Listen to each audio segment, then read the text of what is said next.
جس نے ہر چیز کو بہت اچھی طرح بنایا، یعنی اس کو پیدا کیا اور انسان کی پیدائش کو مٹی سے شروع کیا،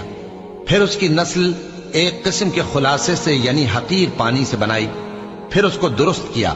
پھر اس میں اپنی طرف سے روح پھونکی اور تمہارے کان اور آنکھیں اور دل بنائے، مگر تم بہت کم شکر کرتے ہو۔ اور کہنے لگے کہ جب ہم زمین میں ملیا میٹ ہو جائیں گے تو کیا اثر نو پیدا ہوں گے؟ حقیقت یہ ہے کہ یہ لوگ اپنے پروردگار کے سامنے جانے ہی کے قائل نہیں۔ کہہ دو کہ موت کا فرشتہ جو تم پر مقرر کیا گیا ہے تمہاری روحیں قبض کر لیتا ہے، پھر تم اپنے پروردگار کی طرف لوٹائے جاؤ گے، اور تم تعجب کرو جب دیکھو کہ گناہگار اپنے پروردگار کے سامنے سر جھکائے ہوں گے اور کہیں گے کہ اے ہمارے پروردگار،